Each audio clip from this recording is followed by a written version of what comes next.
দক্ষিণ ত্রিপুরার বিলোনিয়া মহকুমার পূর্ব কলাবাড়িয়া গ্রাম পঞ্চায়েতের মাইছড়া এলাকায় প্রায় 8 কোটি টাকার রাস্তা নির্মাণ কাজে চরম ধীরগতি অনিয়মের অভিযোগে সোমবার বিক্ষোভে সামিল হন স্থানীয় বাসিন্দারা। অভিযোগ, মাইছড়া প্রাথমিক স্বাস্থ্য কেন্দ্র থেকে উত্তর কলাবাড়িয়া পর্যন্ত প্রায় 4 কিলোমিটার রাস্তার কাজ শুরু হওয়ার প্রায় 1 বছর পরও 10% কাজও শেষ হয়নি। পুরনো সোলিং তুলে ফেলার পর বর্ষায় রাস্তা কাদাময় হয়ে পড়েছে। বড় বড় গর্ত তৈরি হওয়ায় যাতায়াতের চরম দুর্ভোগ সৃষ্টি হয়েছে। পাশাপাশি নির্মাণ কাজের সময় পানীয় জলের পাইপলাইন ক্ষতিগ্রস্ত হওয়ায় বহু পরিবার জল সংকটে ভুগছে।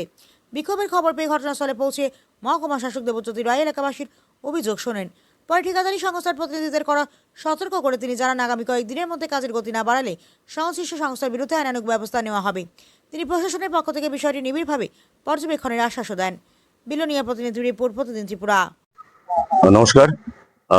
আজকে আমি এখানে খবর পেয়ে ইস্ট কলাবাড়িয়া জিপি, যেটা বিশ্বনগর ব্লকের অন্তর্গত, মাইছড়া তহসিলের অন্তর্গত, এখানে একটা রাস্তা দীর্ঘদিন ধরে সমস্যা চলছে, প্রায় বছর খানেক ধরে, প্রায় 4 কিলোমিটার উপর রাস্তা, যেখানে এখনো পিচ রোড নেই। এটা পিডাব্লিউডি আরএনবি করার কথা।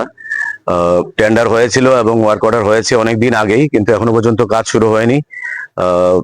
এসে দেখতে পেলাম যে মানুষ এখানে দুর্ভোগ পোহাচ্ছে। তো আমি এটা এক্সিকিউটিভ ইঞ্জিনিয়ার যিনি আছেন পিডাব্লিউডি আরএনবি, ওনার সাথে কথা বলেছি এবং আমি এটা ডিএম স্যারের নজরে আনবো, যাতে করে খুব আগামী দিনে খুব তাড়াতাড়ি কাজটা করে নেওয়া যায়।